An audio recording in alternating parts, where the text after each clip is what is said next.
Welcome to SR7 TV news bulletin. ముందుగా headlines. జరీబు భూముల సమస్యలకు నెలలో పరిష్కారం, కేంద్ర మంత్రి పెమ్మసాని చంద్రశేఖర్.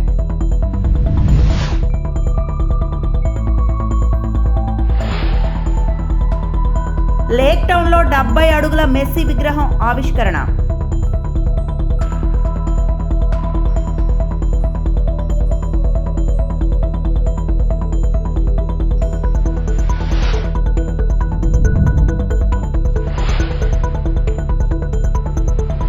కుటుంబంతో తిరుమల శ్రీవారిని దర్శించుకున్న రజనీకాంత్.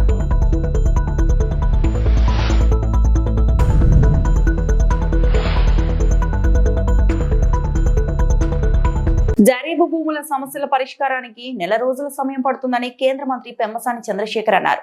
నెల స్వభావంపై పరీక్షలు నిర్వహించి నిర్ణయం తీసుకుంటామని చెప్పారు. CRDA కార్యకలాపాలపై ఆయన సమీక్ష నిర్వహించి మాట్లాడారు. ఉండవల్లి లేఅవుట్ అభివృద్ధి ప్రారంభమైందని పేర్కొన్నారు.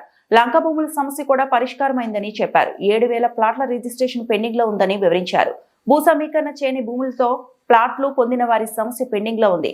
అక్కడ రైతులతో ఎమ్మెల్యే మంత్రి మాట్లాడాక భూసేకరణకు వెళ్తాం. వేరే చోట ప్లాట్లు కావాలని అడిగిన వారికి లాటరీ ద్వారా కేటాయించే చర్యలు తీసుకుంటాం. పెద్ద ప్లాట్లు పొందేవారు కొంత సమయం వేచి ఉండాలి. కమర్షియల్ ప్లాట్లలో వాస్తు ప్రకారం ఉండాలని కొందరు అడిగారు. 7 ఎకరాల మేర ప్లాట్లు మార్చాల్సి ఉంటుంది. రైతులు మళ్లీ వాస్తు పేరిట రావద్దని కోరుతున్నాం. 26 గ్రామాల్లో అభివృద్ధి పనులు DPRలు సిద్ధం చేస్తున్నాం. వారంలో DPRలు సిద్ధం చేసి నెలాఖరులోగా పనులు ప్రారంభిస్తాం. సామాజిక అభివృద్ధిలో భాగంగా కమ్యూనిటీ హాళ్లు, శ్మశానాలు నిర్మిస్తాం. వీటికి భూమి నిధులు సమకూరుస్తాం.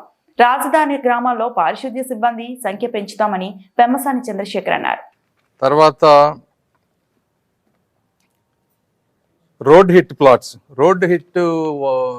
రోడ్డు షోలో ఉన్న వాటిలో మల్టిపుల్ ఇష్యూస్. ఒకటి, మొన్న మనం చెప్పాం, మీరు అబ్జెక్షనబుల్గా ఉన్నాయి, మీకు కనుక బై మిస్టేక్ కనుక ఏదైనా వస్తే మీరు మార్చుకోవచ్చు, రిజిస్ట్రేషన్ కాస్ట్ లేకుండా CRDA పెట్టుకొని చేస్తుందని.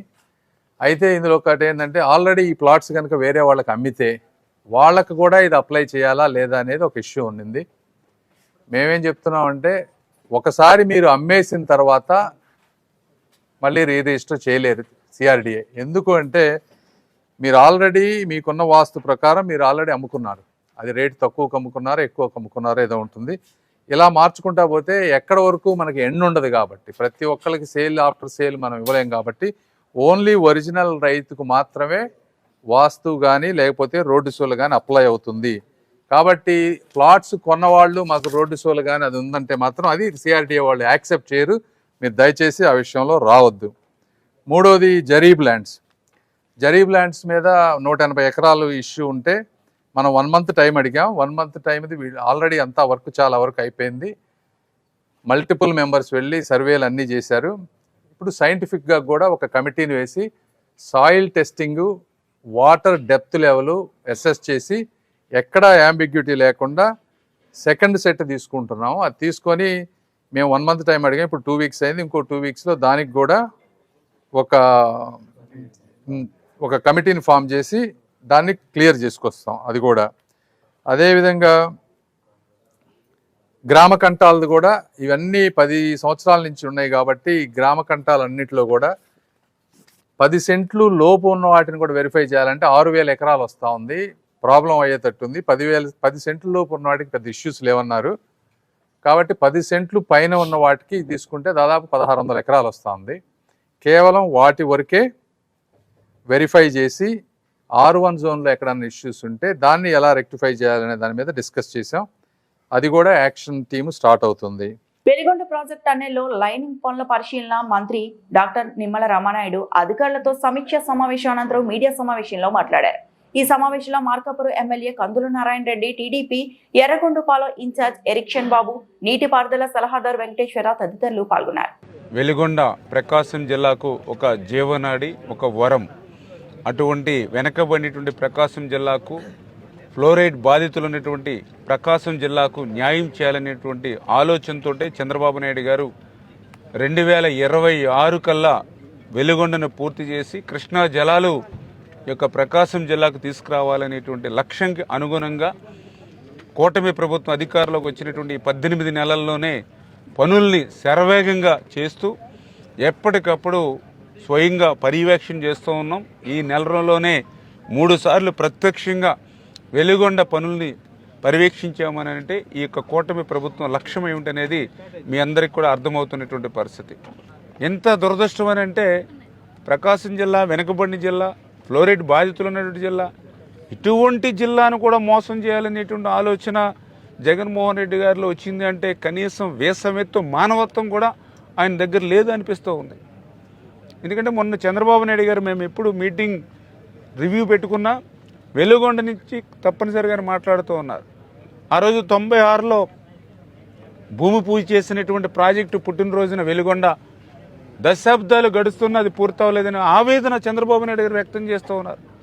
అందుకే ఈ కూటమి ప్రభుత్వంలో మన ప్రయారిటీ వెలుగొండ. 26 కల్లా వెలుగొండ పూర్తి చేసుకుని ఆ కృష్ణా జలాలు అటు ప్రకాశం జిల్లాకు అందించాలనేటువంటి లక్ష్యం ఇవాళ ఒక మానవత్వం ఇవాళ చంద్రబాబు నాయుడు గారిలో ఉంటే 5 సంవత్సరాలు ఇప్పుడే చెప్తూ ఉన్నారు పత్రిక విలేకరులు కూడా. ఆ రోజు ఉన్నటువంటి ముఖ్యమంత్రి 4 తేదీలు ఇచ్చాడని జగన్మోహన్ రెడ్డి గారు. 4 తేదీల్లో వేసమెత్తు పనులు కాలేదు.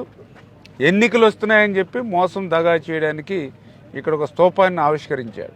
స్తూపాన్ని ఆవిష్కరించి జాతికి అంకితం అని అంటే 30 సంవత్సరాల కళ నెరవేరుతుందంటే పండుగ వాతావరణం ఉండాలి. కానీ జగన్మోహన్ రెడ్డి ఇక్కడ స్తూపాన్ని ఆవిష్కరించినప్పుడు ఎటువంటి పరిస్థితులు ఉన్నాయి? జిల్లా అంతా 144 సెక్షన్ పెట్టారు, 30 యాక్ట్ పెట్టారు, ముందస్తు అరెస్టులు పెట్టారు, హౌస్ అరెస్టులు పెట్టారు. ఏ నిర్వాసితుడు గుమ్మం దాటి రోడ్డు మీదకి వస్తాక లేనిటువంటి పరిస్థితి, ఏ రైతు నాయకుడు వీధిలోకి వచ్చినటువంటి పరిస్థితి లేకుండా నిర్బంధాలు పెట్టి పరదాలు కట్టి బ్యారికేడ్లు కట్టి ఆ రోజు స్తూపాన్ని ప్రారంభోత్సవం చేశాడంటేనే అది ఉత్తుత్తి ప్రారంభోత్సవం, దగా మోసం అని అందరికీ అర్థమవుతున్నటువంటి పరిస్థితి నెంబర్ 1. రెండవది జగన్మోహన్ రెడ్డి యొక్క మోసం దగా అని నేను చెప్పట్లా, స్వయంగా వాళ్ళ వైసీపీ ఎమ్మెల్యేలే చెప్తూ ఉన్నారు. ఈరోజు రాష్ట్రాన్ని కూటమి సర్కార్ అప్పులు కుప్పగా మార్చిందని వైఎస్ఆర్సీపీ నేత మాజీ మంత్రి కురసాల కన్నబాబు మండిపడ్డారు. శనివారం ఆయన మీడియా సమావేశంలో మాట్లాడుతూ రాష్ట్ర అప్పులపై ప్రజలకు చంద్రబాబు పచ్చి అబద్ధాలు చెప్పారన్నారు. వైఎస్ఆర్సీపీ హయాంలో రాష్ట్ర అప్పులపై టీడీపీ నేతలు దుర్మార్గంగా ప్రచారం చేశారన్నారు. ఎస్ఆర్ఎంబి నిబంధనలకు విరుద్ధంగా చంద్రబాబు అప్పులు చేస్తున్నారు. టీడీపీ నేతలకు వైఎస్ జగన్ సీఎంగా ఉంటే ఒక రాజ్యాంగం, చంద్రబాబు సీఎంగా ఉంటే మరో రాజ్యాంగం ఉంటుందా అంటూ కన్నబాబు ప్రశ్నించారు. వైఎస్ జగన్ చేసిన అప్పులపై రాష్ట్రం శ్రీలంక అవుతుందని గ్లోబల్ ప్రచారం చేశారు. చంద్రబాబు ఈ 18 నెలల కాలంలో 2,66,175 కోట్లు అప్పు చేశారు. జగన్ అప్పు చేస్తే శాపమని, చంద్రబాబు చేస్తే వరమని సొంత మీడియా బాగా కొట్టుకుంటుంది. మొత్తం నాశనం అయిపోతుందని గగ్గోలు పెట్టారు. ఒక గోబెల్స్ ప్రచారం లాగా ప్రచారం చేశారు. ఎంత ప్రచారం అంటే ఎన్నికల ముందుకు వచ్చేసరికి ఎవడెవరినో తీసుకురావడం, ఆ మీడియాలో సొంత మీడియాలో వాళ్ళకి మద్దతు ఇచ్చే మీడియాలో ఎకనమిస్టులని అదని ఇదని రకరకాల ప్రచారం, లక్షలాది కోట్లు అప్పు చేసినట్టుగా ఈ రాష్ట్రాన్ని ముంచేసినట్టుగా చెప్తూ ఉండేవారు. ఈ రాష్ట్రాన్ని శ్రీలంక చేస్తున్నాడని పెద్ద పెద్ద స్టేట్మెంట్లు ఇచ్చేవారు. ఇవాళ చూస్తే పరిస్థితి ఏంటంటే 18 నెలల కాలం అయింది చంద్రబాబు నాయుడు గారు అధికారంలోకి వచ్చి. ఇప్పటికీ 2,66,175 కోట్లు అప్పు చేశారు. 2,66,175 కోట్లు సగటున ప్రతిరోజు ఇంచుమించుగా 500 కోట్లు అప్పు చేస్తున్నారు. ఇది ఆయన సీనియారిటీ, ఇది ఆయన పరిపాలన దక్షత, ఇది ఆయన గొప్పతనం. అంతకుముందు జగన్ గారేమో అప్పులు చేస్తూ ఉంటే ఏం రాసేవారంటే జగన్ అప్పు చేస్తే శాపం, అదే ఇప్పుడు చంద్రబాబు అప్పు చేస్తే రాష్ట్రానికి వరం. ఇది వాళ్ళ సొంత మీడియాలోనూ వాళ్ళ సొంత ప్రచారంలోనే బాకాలు ఊదుకుంటూ ఉన్నారు. ఒక చాలా ఆశ్చర్యంగా ఉంది. జగన్మోహన్ రెడ్డి గారు అధికారంలో ఉన్న 5 ఏళ్ల కాలంలో 2 ఏళ్ళు కోవిడ్, భయంకరమైన పరిస్థితులు, ప్రపంచం ఎప్పుడు చూడని పరిస్థితులన్నీ చూసాం. అయినా కూడా పథకాలు ఆగలేదు, పేదలకు ఇస్తానన్న మాట తప్పలేదు. మరో పక్కన వైద్యపరంగా ఆదుకునే కార్యక్రమాన్ని ఆపలేదు. ఇన్ని చేసి నేరుగా డీబీటీ కింద డబ్బులు ఇచ్చి దానికోసం రాష్ట్ర ఆర్థిక పరిస్థితి సపోర్టివ్గా అప్పు చేస్తే ఆ రోజు ఈ రాష్ట్రాన్ని శ్రీలంక చేస్తారా అని మాట్లాడుతూ ఉండేవారు. మరి ఇప్పుడు ఈ 18 నెలల కాలంలో మీరు చేస్తున్న అప్పులు చూసి ఏం చెప్పాలి?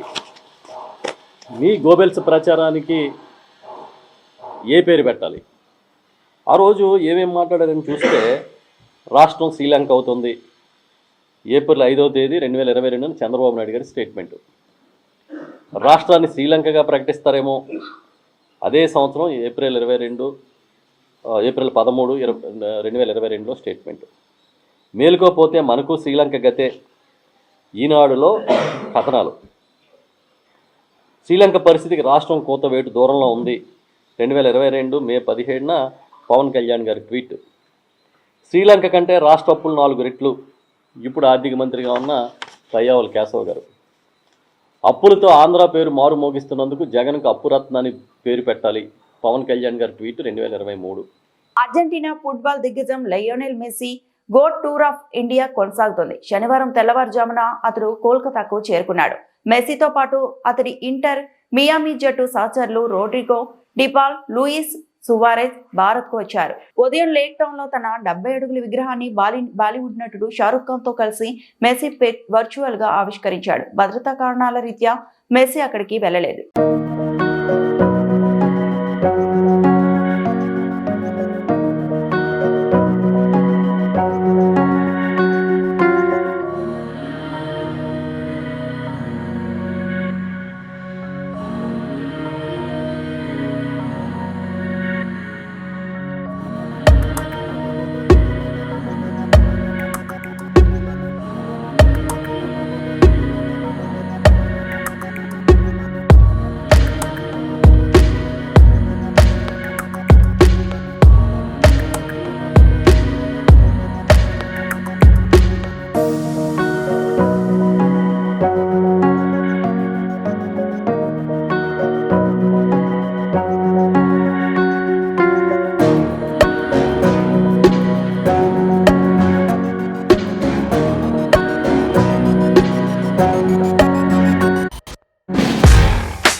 తిరుమల శ్రీవారిని ప్రముఖ నటుడు రజనీకాంత్ దర్శించుకున్నారు. శనివారం వీఐపీ ప్రారంభ విరామ దర్శన సమయంలో రజనీకాంత్ భార్య లత, కుమార్తెలు ఐశ్వర్య, సౌందర్య, మనవలతో కలిసి ఆయన స్వామివారి సేవలో పాల్గొన్నారు.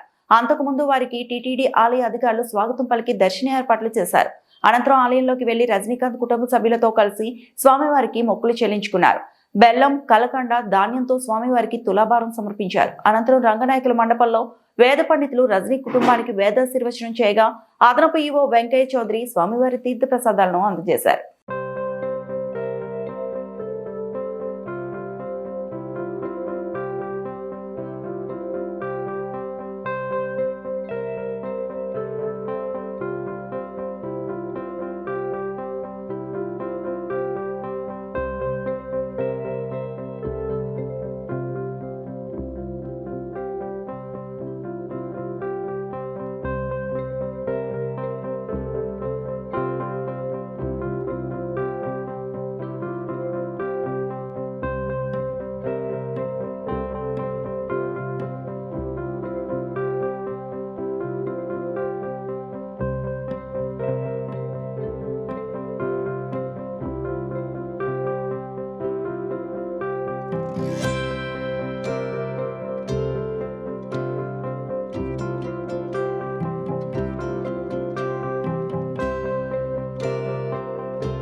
అఖండ 2 చిత్రానికి అద్భుతమైన స్పందన వస్తోందని నిర్మాతలు రామ్ ఆచంట, గోపి ఆచంట తెలిపారు. అనుకోకుండా తలెత్తిన వివాదాల కారణంగా సినిమాని ఆశించిన స్థాయిలో విడుదల చేయలేకపోయామని అన్నారు. అయినప్పటికీ చిత్రాన్ని ప్రేక్షకులు ఆదరిస్తున్నారని, థియేటర్లో బాలయ్య అభిమానులు ఎంజాయ్ చేస్తున్నారని తెలిపారు. ప్రీమియర్లో 10 కోట్లకు పైగా వసూలు సాధించినట్లు చెప్పారు. కర్ణాటకలో 1 కోటి వసూలు సాధించిందని వెల్లడించారు. బాలకృష్ణ హీరోగా బోయపాటి శ్రీను తెరకెక్కించిన ఈ చిత్రం శుక్రవారం విడుదలైంది. ఈ సందర్భంగా ఫిల్మ్ నగర్ లో చిత్ర బృందం కేక్ కట్ చేసి సంబరాలు చేసుకున్నారు. బాలయ్య బాబు ఫ్యాన్స్కి అందరికీ 14 రీల్స్ తరపున మా ప్రొడక్షన్ తరపున సారీ చెప్తున్నామండి. ఇది అసలు అన్ఎక్స్పెక్టెడ్ ఇష్యూ అనమాట. సడన్గా పాపప్ అయ్యింది. సో ఈ ఇష్యూ రిజాల్వ్ అవడానికి మ్యాంగో మాస్ మీడియా, రామ్ గారు, తర్వాత దిల్ రాజు గారు వీళ్ళిద్దరూ చాలా సపోర్ట్ చేశారు. వాళ్ళు కూడా థ్యాంక్స్ చెప్పుకుంటున్నాను. ఒక 1 వీక్ లేట్ అయినా కూడా నిన్న December 11th అఖండ 2 తాండవం ప్రీమియర్స్తో రిలీజ్ అయిందండి. బ్రహ్మాండంగా రెస్పాన్స్ వచ్చింది ప్రీమియర్స్కి. ఫ్యాన్స్ అయితే నేను బ్రహ్మరాంబలో చూశాను. ఫ్యాన్స్ అయితే అసలు దే ఆర్ గోయింగ్ బర్సర్క్ అనమాట. అంటే సీట్లలో కూర్చోట్లా, అసలు నుంచుని చప్పట్లు, విజిల్స్, రెస్పాన్స్ అయితే ట్రమెండస్గా ఉంది. So we are very happy. ఇవాళ మార్నింగ్ షోస్ కావచ్చు, మ్యాట్నీస్ కూడా చాలా బాగున్నాయి. అన్ని ఏరియాస్ నుంచి మంచి కలెక్షన్స్, మంచి రిపోర్టు వస్తుంది. 2 నైట్ ప్రీమియర్స్కి ఆల్మోస్ట్ నైజాం, సీడెడ్, ఆంధ్ర కలిపి ఆల్మోస్ట్ 10 crores గ్రాస్ చేసింది ప్రీమియర్స్. అండ్ సర్ప్రైజింగ్ ఏంటంటే బెంగళూరు, కర్ణాటకలో కూడా ఆల్మోస్ట్ 1 crore నెట్ చేసింది. అంటే నాన్ కన్నడ ఫిలిమ్స్లో ఇది 5th ఫిలిం 1 crore నెట్ చేయటం. సో రెస్పాన్స్ కూడా ట్రెమెండస్గా ఉంది. అండ్ ఈరోజు బుకింగ్స్ అవి కూడా చాలా స్ట్రాంగ్గా ఉన్నాయి. బిఎంఎస్ కానీ ప్లస్ డిస్ట్రిబ్యూటర్స్ నుంచి వస్తున్న న్యూస్ కానీ ఏదన్నా కానీ. సో ఇంకా ఫ్యామిలీస్ వీళ్ళు ఈవినింగ్ నుంచి, ఫ్రైడే ఈవినింగ్ కాబట్టి ఇంకా యాడ్ అవుతూ ఉంటుంటే నాకు తెలిసి ఇంకా ఈ వీకెండ్కి అద్భుతమైన ఫిగర్స్ చూస్తాం అనుకుంటున్నాం. ఈ వార్తలు ఇంతటితో సమాప్తం.